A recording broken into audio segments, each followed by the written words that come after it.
STAR was born exactly 10 years ago at CIOT 2015, where I came to the meeting specifically to try and convince the AST leadership that we need to do something like that. I definitely did not have in mind an ongoing process, which I'm super happy that we have right now.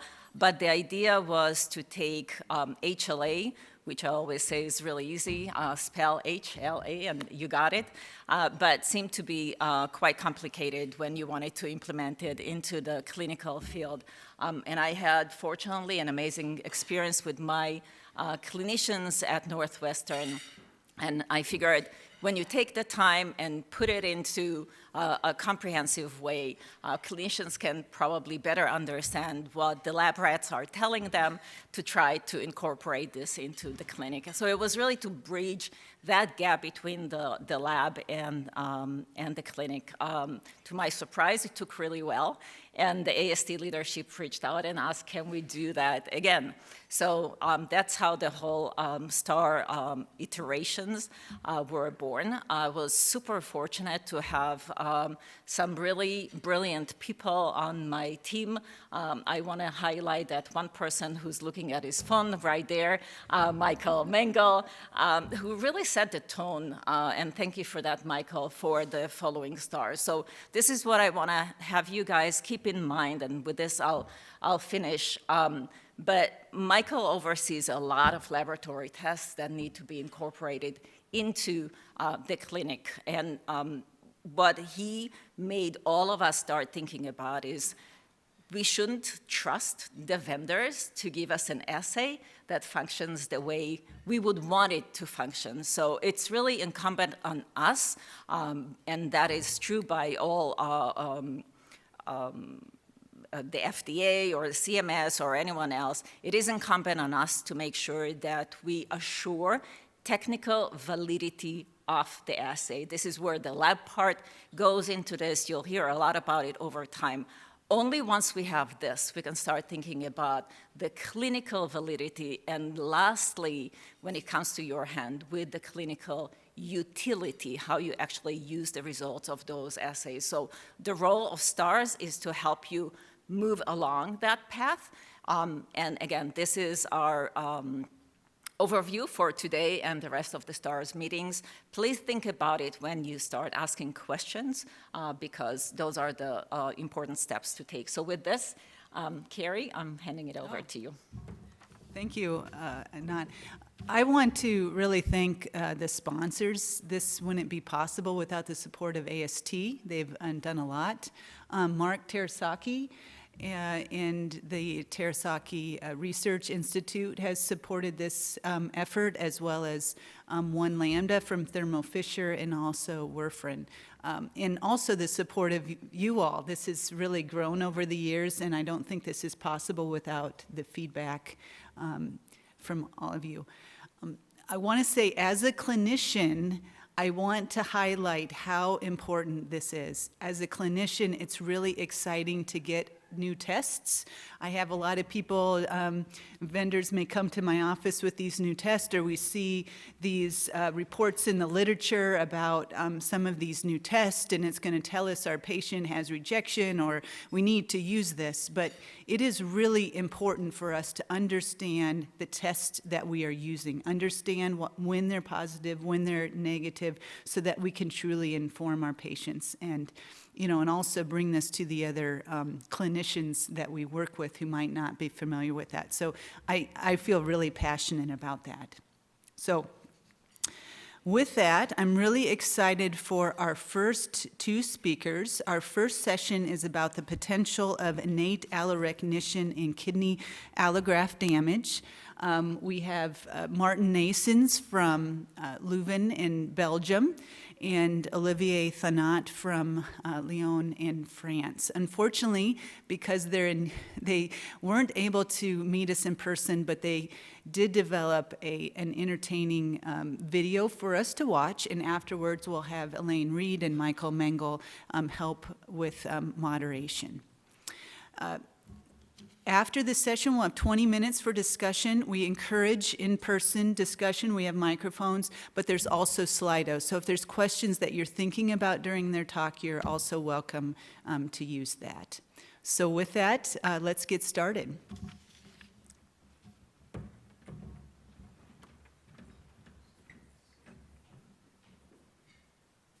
Exactly. Good morning, everyone. My name is Olivier Thaunat. I'm very happy to speak today on behalf of the Innate Working Group of a STAR about Innate Allorecognition. This presentation is going to be done in duet with my friend Maarten Naesens. The first part will be focusing on the basic principle of this emerging immune mechanism. We do not have any relevant disclosure.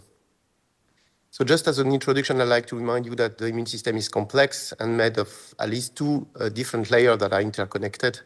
One is called innate immunity, and it is specialized in recognizing specific contexts that are harmful for the organism, like infection, for instance, and this is done by context-specific receptor called pattern recognition receptors.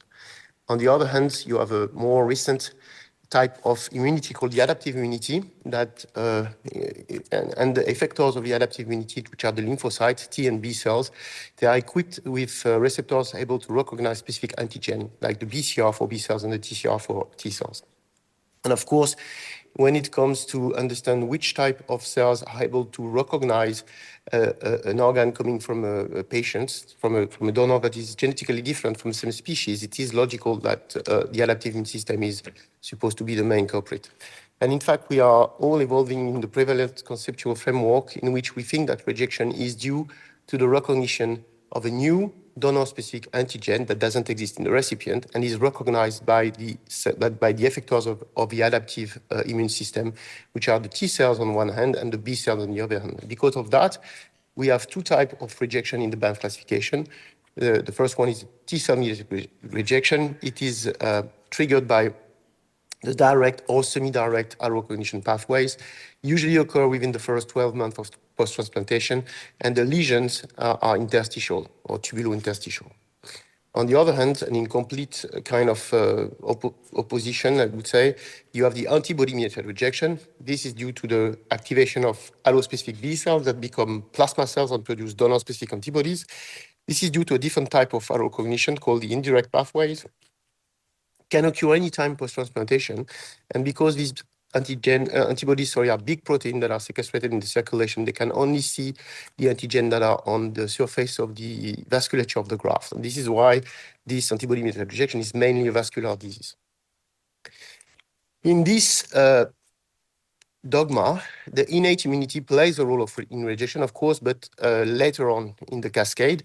And in fact, for the antibody-mediated rejection, the recognition is made by the B cells. They produce antibodies. Antibodies bind to the endothelial cells of the graft, and this is what recruit the innate immune cells that are supposed not to be able to see the graft by themselves. So they come late in the cascade as an amplification loop to create damages, and at the end get this microvascular inflammation that you all know. This concept has been very efficient because of that we have been developing more and more efficient drug to block the activation of adaptive effectors, in particular T cells. And for a while, this has allowed to significantly improve the long-term outcome, because you can see on this nice paper from Löwen's group that the proportion of graft failing at 10 years has been decreasing a lot between the mid-80s and the 2000s. But since then, it seems that the trend is changing, and we are starting to see some kind of stagnation, suggesting that maybe it's not enough and there is other thing going on that we need to understand. So the question is, what are we missing in this framework, conceptual framework? I'd like to share these interesting papers. What you see on the left-hand side is a tree of life, and what you can realize by looking at this is that only this small bit here, the most more evolved organism like ourselves, have an adaptive immune system. Most of the rest of the life does not have such an adaptive immune system, and that only has an innate immunity. And if you, for instance, focus on this particular Hydractinia, which is a marine organism living on the surface of the hermit crab, you see that when two colonies met, what happens is that if they are different genetically, They will not fuse as they should if they were identical. You see, they start to get in contact with each other, and then something happens and they reject, in fact, each other, which means that they're able to sense allogenic non-cells. And this is the proof that there is a possibility that there is some kind of innate allorecognition mechanism, that innate immune effectors are also able to sense allogenic non-cells. Is it also true for human? Well, this is what I'm going to try to discuss with you today. And let's start to focus on one particular cell type that is part of the innate immunity that you can see in the red circle, which is the NK cells. Why so? Because these NK cells are equipped with a lot of different receptors, and some of them are going to activate the cells, some of them are going to inhibit the cells. And there are two receptors that are of importance for us today. On the right side, you see that the CD16, it's the Fc gamma receptors. And of course, this is what I was telling you before. This is the way these NK cells can be recruited by the adaptive immune cells because of these antibodies. And this is what happened in the antibody-mediated rejection, as I told you before. But there are other kind of receptors that might be of interest for us. And these type, for example, that are highlighted on the left-hand side, are the inhibitory killer immunoglobulin-like receptors, or KIR. These ones are interesting because what they do is that they deliver an inhibitory signal when they bind to the HLA class 1 on the cell that is in front of the NK cells. What happens if you lack this inhibitory signal? This is something we have investigated in the lab using this mice model that is interesting because what we do here is transplantation of Earth between mice, but they all have the same genetic background. So we do not introduce any new alloantigen in the recipient organism. We only compare what happened when we transplant the herd that is exactly similar to the one of the recipients, or the herd coming from the same genetic background mice that lack the expression of MHC class 1 because it's KO for the beta-2 microglobulin, which is a protein stabilizing the MHC class 1 on the surface of the cells. Well, what you can see here is that if you do a gray into gray transplantation, there is no damage at all in the herd.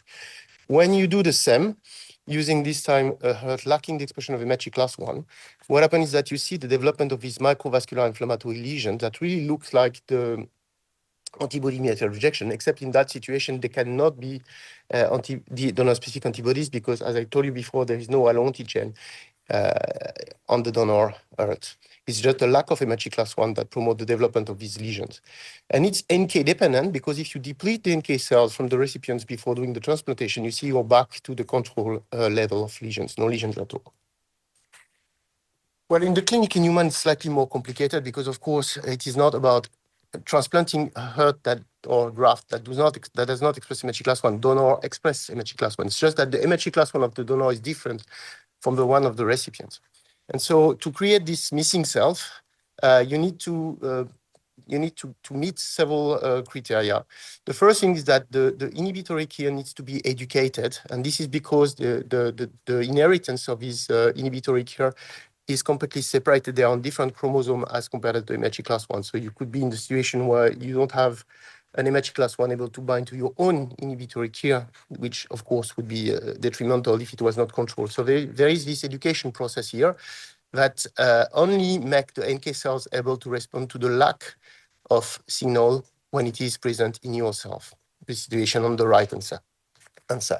And to make the situation even more complicated, it is not one inhibitory KIR, but several inhibitory KIR that we have, or don't, because not everyone has all the inhibitory KIR, but bind to different type of ligands. So it creates a situation where you can have up to 4 different molecular mismatch situation, from 0 to 4 mismatch in any donor-recipient pair in human.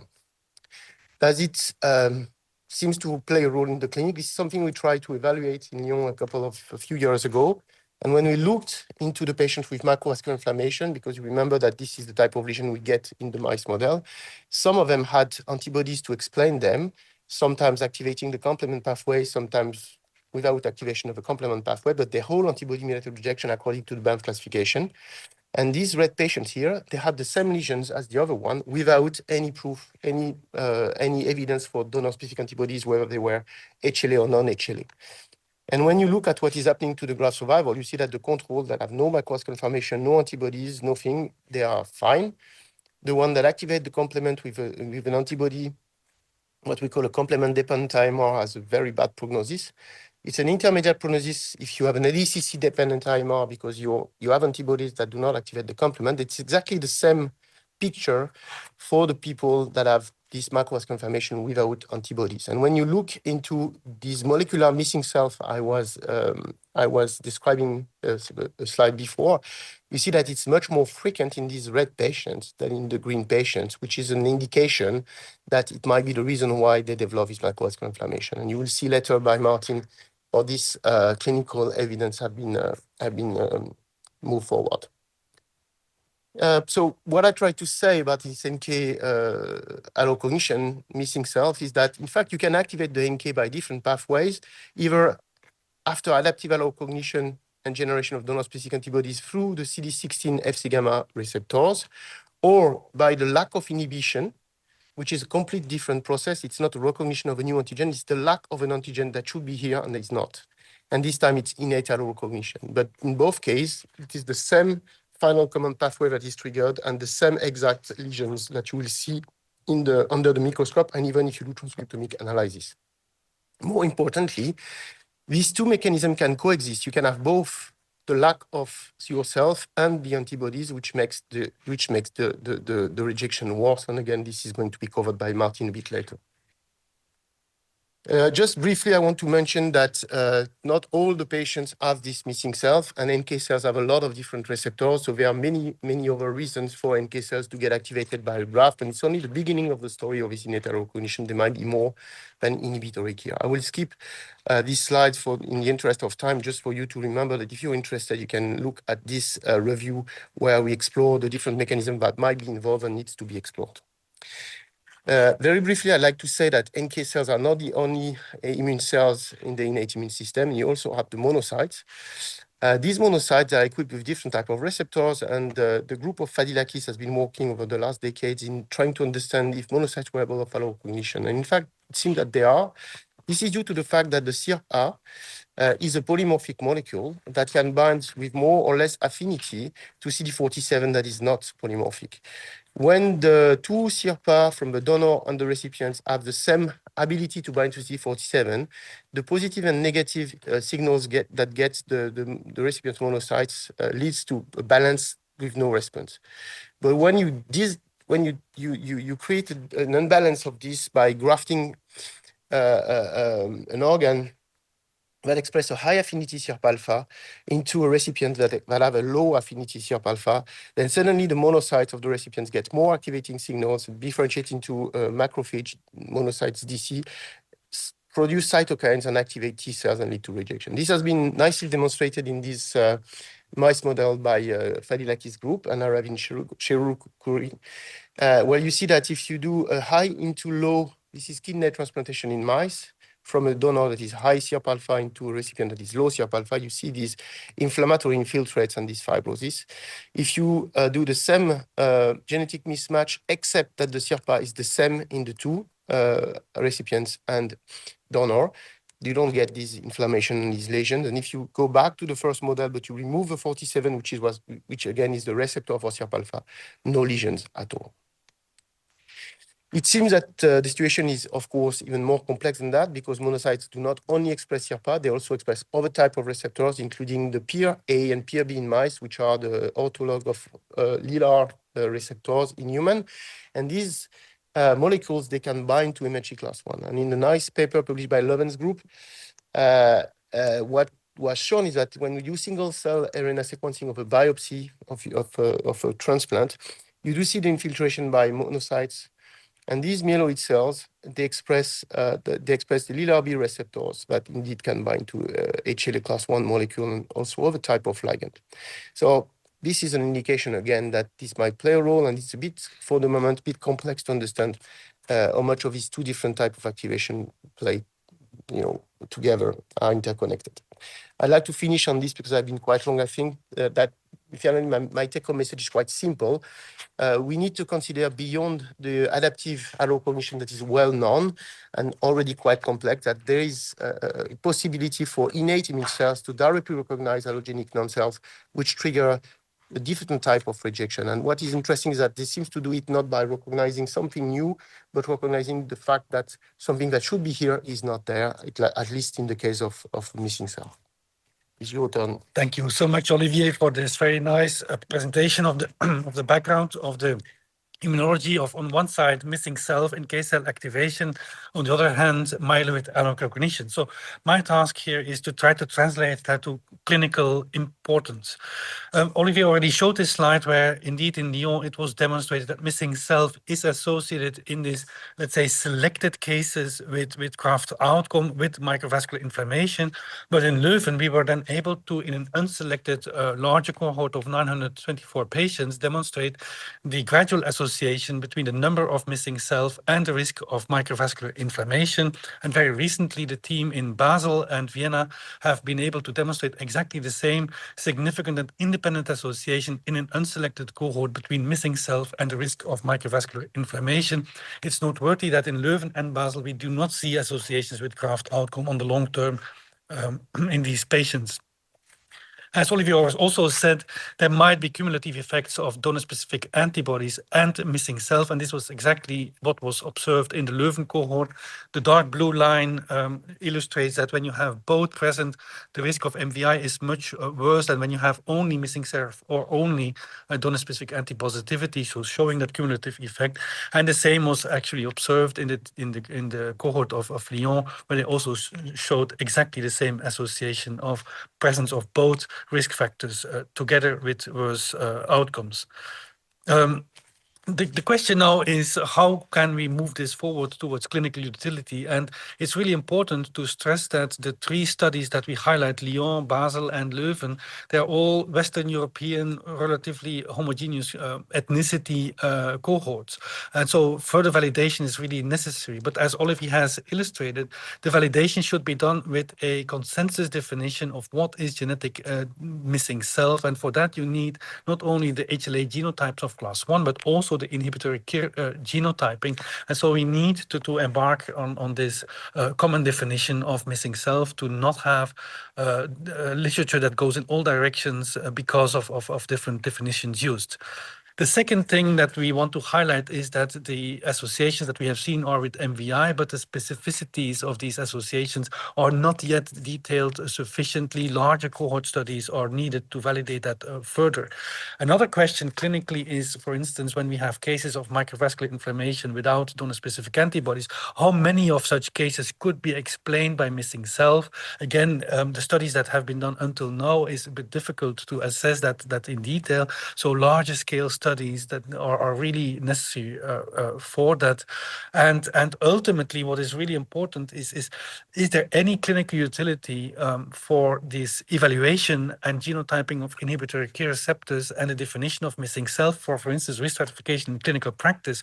We have highlighted that there are associations, but these associations does not mean clinical utility of the implementation in clinical practice. And then finally, this was also highlighted by Olivier, there's many different pathways of NK cell activation, and it's at the moment not even studied which of these pathways, other pathways is also playing a role. So there's a lot of research needed in this context before it can be adopted for clinical implementation. So this was now a bit about the clinical implementation and utility of missing self and NK cell activation. Second part is on myeloid allorecognition. And as Olivier said, SIRP-alpha polymorphism, SIRP-alpha is a pathway, CD47 pathway is really important. And what we know is that SIRP-alpha is polymorphic also in humans. And there's 13 different haplotypes that account for 90% of the variation in the human population. And there is two groups of haplotypes, V1-like and V2-like. And the V1-like we call A alleles, the V2-like B alleles, and this is dependent on the deletion at position 99 of the SIRP-alpha genes. And what is now very interesting is similar to what was demonstrated by Olivier earlier, is that there is difference in the affinity of the SIRP-alpha molecule for CD47, with the V1 alleles having the lower affinity for for CD47 than the V2 alleles, which have higher affinity for CD47. And so theoretically, from the preclinical work that Olivier showed, this could be relevant in human organ transplantation. Has this been studied already? Yeah, only very limited studies. So there is one study that was published several years ago in hematopoietic stem cell transplantation, a relatively small cohort where they indeed showed an association between mismatch in SIRP-alpha and the risk of graft versus host disease, which then even translated into a difference in the outcome of the patient. So first suggestion in clinical studies that there is an association between SIRP-alpha polymorphisms and rejection. And then in the study with PI Anna Tambour, identical HLA, identical transplants, where there was patients with SIRP-alpha identicity and then others that had SIRP-alpha mismatch, they could show a trend towards association with post-transplant kidney survival. You see the trend, it's statistically not yet significant because of low power. So we need to expand this kind of experience. And actually that expansion has already been done in a collaboration between the team of Olivier and Pittsburgh, Fadilakis and Aravind Chirukuri, almost 800 patients. You can observe that there was a significant and independent, this is multivariable analysis, independent association between the B2A mismatch in SIRP-alpha polymorphism and the risk of graft failure post-kidney transplantation. And you see that the hazard ratios are equal as the hazard ratios of de novo DSA, for instance. So in this study, it's really suggested that this could become extremely important clinically. How does it look like histologically? Well, the team in Pittsburgh have demonstrated that it seems to be an association between the B2A mismatch in SIRP-alpha and tubular interstitial inflammation, apparently not the microvascular inflammation. This is obviously preliminary data that have not yet been published, but at least this is really interesting from the pathophysiological point of view as well. So to summarize a bit the clinical part of the SIRP-alpha polymorphisms, the proof of concept is strong, as Olivier has demonstrated, and there are starting translational studies that suggest the potential for this also in clinical and human transplantation. But as I said, this is based on very preliminary data that still even need to be published. So there's a lot of work to do for the field, and especially we need larger scale observational cohort studies to validate these findings further. And again, important is that we have to look at what is the contribution, relative contribution of SIRP-alpha polymorphisms in the context of other risk factors that we know for the graft inflammation. All of this needs to be done in the future. So let me now try to summarize all of what we said. So when we have a sound hypothesis that we want to move forward to the clinical practice, you need to follow this kind of precision medicine pipeline. And in the Innate Allorecognition working group, we have carefully looked at where are we. And I hope that you agree with us that the hypothesis behind all of this is strong, that we also have very good preclinical models and in vitro and in vivo research that demonstrate that this is important, and we even have some hints of clinical validity of these concepts. But the clinical utility needs to be still demonstrated in which patients, where, and how should we test this. Analytical validity also is something that is, of course, really important. We don't have time to go into this today, but yeah, you can see here that there is still a lot of work to be done before we can think of clinical implementation of this in routine practice. Finally, STAR is always about risk stratification and also diagnostic tests in clinical routines. But of course, we don't cure patients with diagnosis, with risk prediction. We cure patients with therapy, with better therapies. And so the question is all of this knowledge about innate allorecognition also relevant for outcomes? And I think that the felzartamab, the anti-CD38 inhibitor studies are extremely interesting in that respect, where you can observe in the New England Journal of Medicine paper by the team in Vienna, there was a very strong inhibition of the MVI by the CD38 therapy. And CD38 was initially used for the depletion of the plasma cells. But what was observed is that, and this is coming from the Leuven study, that CD38 in kidney transplant biopsies is most expressed by NK cells, and the plasma cells are not the most abundant cell types in the kidney transplants themselves. And so when the team in Vienna then looked at the transcriptomes of the patients included in their New England Journal of Medicine study, what they could demonstrate is that there's a huge change in the gene expression upon treatment with felzartamab. And when they did then enrichment analysis, this was all pointing towards NK cell transcripts. So suggesting that indeed felzartamab is attacking, depleting the NK cells in the grafts, and that is largely mediating the success of the therapy in DSA positive microvascular inflammation, antibody mediated rejection. The final question is this: would then this also help in the DSA negative microvascular inflammation? Well, we have demonstrated earlier that DSA negative MVI has the same transcriptomic profile as DSA positive AMR with a high enrichment of NK cells. And the question, of course, is then would this like NK cell depletion with CD38 inhibition lead also to a successful treatment of DSA negative MVI? Of course, there's not yet studies on that, but there's some case series that indicate that this is indeed true. Again, for instance, this case series from Vienna. And with that, I would like to thank you all for your attention and hope that we actually could give you a hint towards the importance of innate allorecognition in organ transplantation. Thanks a lot, and thanks, Olivier, for this nice collaboration. Thank you for your invitation. Okay, so unfortunately, Olivier and Maarten aren't going to be able to answer live questions, but we're really excited to have Elaine Reed and Michael Mengel to help moderate this session and answer questions given their expertise. So we have about 20 minutes for a Q&A. Invite people to come in person, but also recognize that we have this Slido available as well. So, that's good.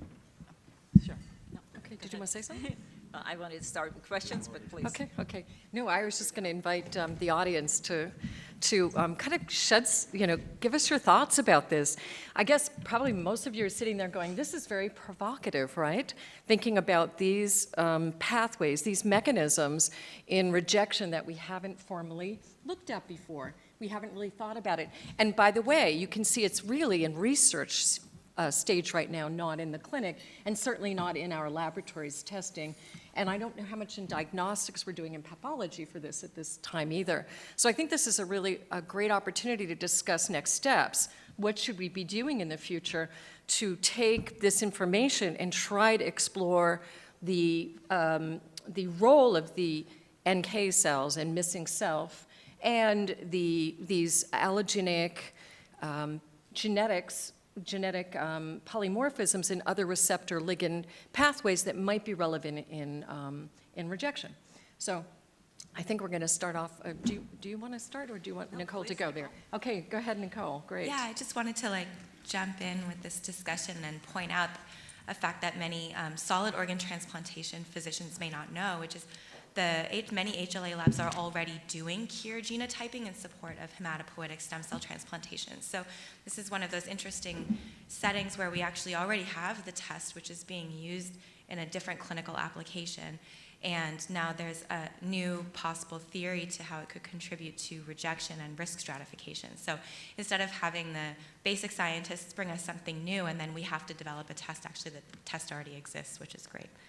Yeah, thank you. I think that's a really good point. People that are in stem cell doing testing have those tests set up. Okay, Raj. Yeah, so the NK cell is a very complex subject. So we are looking at this missing self, the 4 inhibitory and HLA recognition. We should not think all 4 missing ligand composition hurting the allografts. Some of the missing cells can kill the antigen presenting cells that comes with the organ, so that it can suppress antigen specific adaptive immunity. So we published a paper in lung transplant cohort. That's what we found. So when you have this missing ligand, a particular ligand BW430L1, then we found the clad is low in that case. So we need to think in not all inhibitory HLA missing ligand is equal. It can operate differently. Before you leave the microphone, I want you to, if you could, address one other thing that's very complicated about KIRs. When we look at KIR expression in NK cells, it's diverse. Not one NK cell is going to have the same composition and expression. Can you elaborate more? And how do we know that? And does it increase in viral infection, like CMV? I would think we know that T cells start expressing KIR receptors during CMV infection. So this diversity is so complex. How do we figure that out? That expression is so complex. We cannot have controls. Like I have my NK cells. Every NK cells express a different key receptors. I come with a different genetic makeups, and you and me entirely, the key gene profile is different. But then within my own NK cells, every NK cells have a different key repertoire. Then this key expression also influenced by the presence of ligands. If you have BW4 and 3DL1 expressed high level when you compare with an individual missing that BW4. Then, as you mentioned, so the infections, people publish the paper, you participate in marathons and you see the expression level go down. So some of the physiological activities can influence. That's expression, we are not even going there. Yeah, I'm just wondering how we may monitor expression. Is this something that would need to be done to understand clinical relevance? Absolutely. So we need to, that's what we are seeing it in the biopsies and other signaling, in other mRNA profiling. So we should able to, I think we should have a multi-approach, so genetics that we have a full control in. We have HLA and KIR genotyping. So then look at the profiles as well as the functional assays. Thank you. Michelle? Morning, everyone. I'm just struck by this talk this morning and thinking about one of the talks that's coming next by my colleague Chris Wiebe, who's going to talk on behalf of our subcommittee on non-HLA antibodies. And thinking about how, because we're trying to understand mechanistically each of these parts of the immune system, we are compartmentalizing them. And we're also doing that based on the tools that we have, right? But it probably, in the end, doesn't help us since the immune system and all of these parts are all in one body. And it just got me thinking about how important it is that when we write grants and study cohorts of patients, that they are well-defined and large enough for kind of like multivariate analysis that would allow us to look at like MVI positive, DSA negative, HLA antibody positive or negative with and without missing self. It's like adding layer upon, and SERP alpha. It's adding layer upon layer upon layer, but all of this is why we find that some patients respond and some don't. Or some patients, they have biopsy findings and no antibodies. It's more of a comment. I just felt like if we have 20 minutes. I think that's a very important comment. To not be offensive to the organizers of this meeting, where transplantation is probably 25 years behind cancer, where we say the disease is once you have a transplant and we treat you all the same way, right? And we now have these cohorts, as you say, especially in Europe, so the French cohort, but also from the presenters of this, where we see different patients, and the trial going on with Pfizer identified one of the low-hanging fruits of microvascular inflammation, and probably it is a low-hanging fruit because I even can see it in the microscope, right? So that's the minimum benchmark you have to reach. But in the past, all trials in our area were just all newcomers, right? Treated the same way, randomized. That's archaic. So I think what you say is very important, and this working group is very early, and my concern is always that then the audience says, oh, they go to their local lab. I want now these reports because I will treat patients for this. And they say, well, wait a second, right? But the cohorts are only good if we measure these things accurately, right? If we measure, and that was what your group of non-HLA antibodies will talk about, is what happens when you're not measuring accurately the same thing. Then the cohorts are not comparable. And that was a problem for Banff for a long time, that transplant pathology was not reproducible. That's why we introduced centralized reviews for all clinical trials as a mitigation strategy. Right? So I think that is important for the STAR working group to manage the expectations and to influence how these cohorts are built, to learn what are the subgroups benefiting because every treatment comes with a cost, financially, side effects.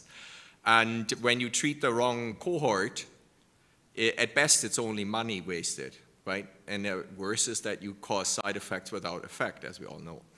So this is the critical, I think transplant is finally getting there to do what other areas of medicine, especially cancer, have done before us. So I think your comment is the main motivation for a STAR, so to say. So I want to build on this a little bit, and I meant to say it in the early introduction.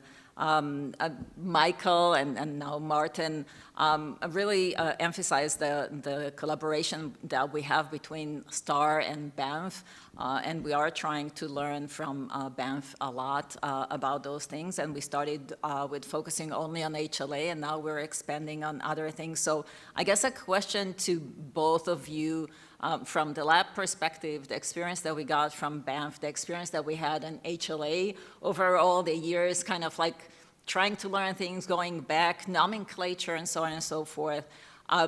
If it would be up to you guys, how would you, it is up to you if we are looking at you, how would you advise the field to start building those trials so that we can get it right? Because it's so complicated, because everyone wants to do their own thing. So some guidelines to get us going with this, because hopefully now we're starting really early in the process and we can learn from all the other mistakes. Oh, that's easy. Elaine does all the HLA, I do all the pathology, and Alex Lupi does all the analysis. So, no, yeah, I think one opportunity, right, around is that more and more centers are on electronic health records which allow discrete data coding. And the Paris group or the French group really has shown and the painful work, nobody saw what is behind the iBox is that in an era where there were various health records, a data warehouse was built in Europe, and Maarten is part of it, and this were multi-million-dollar European Union grants to harmonize all the data. And this is why they have cohorts of 8,000, 9,000 biopsies with very, very granular and high-quality variables. And I think the opportunity for us is that this group sets the standard how to report, how to measure, and then we know that the data input into a health record is of high quality. And I just had this morning a conversation is how do we better identify patients being candidates for these trials? Because the more subcategories you form, the harder it will be to recruit for a trial, logistically. So the more important is that the enrollment criteria can easily be filtered in a data environment, essentially across all transplant centers. And that's a community effort, right? Not one center can say, oh, we do 500 transplants, therefore we do this trial alone. It's not gonna happen when we want to go to more risk-stratified, targeted treatments. It has to be a collaborative effort, I think. Well, what I can add is I think that the immunogenetics histocompatibility community has been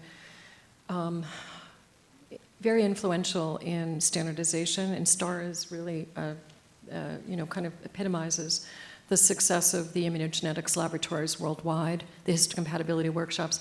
I think standardization comes naturally to us, and if we have a path forward, especially in working with companies that might be able to supply reagents to be able to accomplish these goals, I think the community at large can work together. I think it is a ability for us to work with pathology to be able to synergize and put data together. And I would say that there's archives of samples from all of the CTOTs in the United States. They've got archive samples. These are probably low-hanging fruit to go back and take the databases that have already been generated. The all outcome data were all standardized. Pathology was standardized, and go back and test some of these new genetic polymorphisms to understand their real impact. And I think the other thing we can't fall short of is we don't know much about their polymorphisms globally and impact on patients and the heterogeneity in populations. So basic population genetics needs to be done at the same time to understand how different we all are in the Canada versus the United States versus Europe and Very everywhere different. else. Very different. Anyway, Nicole, go ahead. Yeah, I also wanted to just emphasize the importance of standardization as we move forward. But I think it's not only standardization of assays to get a technical validity, which is what we've really emphasized. It's also standardization of interpretation. And so we have given these guidelines of best practices for antibody assignment, for example. And yet I can tell you firsthand, this has not trickled down to every single laboratory. And there are some laboratories that are reporting in such a way that the DSA results don't correlate with the clinical status because they're not using best standard of interpretation. And so thinking about this exciting opportunity to look at HLA missing self, in hematopoietic stem cell transplantation, each lab and each director, I would say, has their own cheat sheet for assigning the SEN-B and the KIR haplotypes, and then also assigning missing self. We don't have a standardized guide to do that. And so I think that standardization of interpretation to make sure that every lab is doing it the same will be essential to achieve that clinical utility, because otherwise there's variation in how things are being reported, which means there's variation in whether the test result actually correlates with the disease status. Thank you. Other slide up? Nope. Well, and what Nicole described, right, is the dirty little secret of medicine to all patients in the room, which we are all at one day, is, right, there is a lot of effort that when you get blood drawn and get any lab test to make them comparable, right? And that's critical. So the one example, for the interested reader, is troponin. Whether you have myocardial infarction or not, or get sent home in an emergency room, all depends on that. Analytical validity gives you the same value. And that is a strong partnership not only between labs and providers, but also industry, to have stable supply chains, quality control systems, all the boring stuff you cannot publish in any journal, but which is patient safety. And not only patient safety, but also the success of any clinical trial. Because when you contaminate your trial with a wrong DSA measurement and label a patient as DSA positive, you have a non-reliable result. Or you're not enrolling enough because you will have false negatives, right? So this is frequently, it is a very boring topic, and only people like Nicole and our working groups are getting excited about quality control and standards, right? So, and some clinicians are pathology lovers, which are Dr. Maarten and Dr. Weaver. So, but we talk to each other most of the time. But there is a lot of confidence in labs, and I appreciate that as a medical director, but there is a lot of opportunity to do things wrong.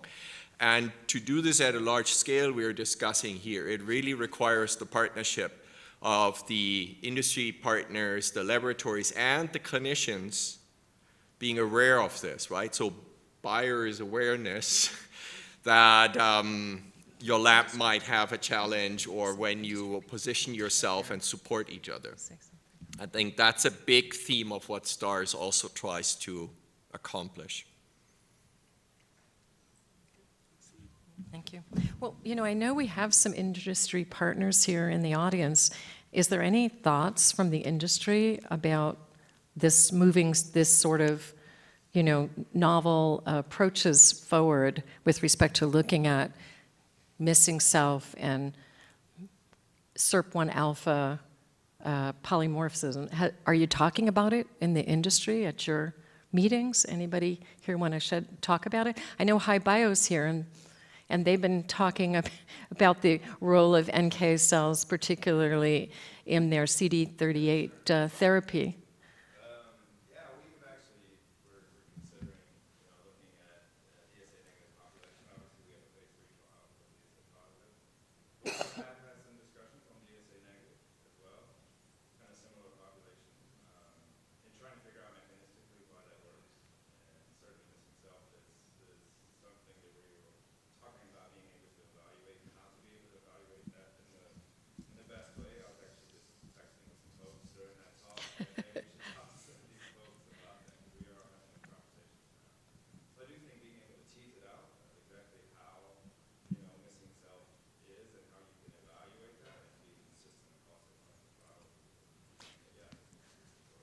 Thank you, Dr. Engel. I think that the one thing we have to think about is the opportunity that industry has when they're designing a clinical trial to incorporate some of these novel approaches in, because it's a unique opportunity. I understand it's always decision on priority, but at least all of the samples you're collecting in that archive could be studied. So it's a wonderful opportunity to collaborate. Yeah. Look, it makes the point, it's just the point Maarten made at the end of his slide. This is all very interesting, but at the end of the day, it only matters when we can do something about it.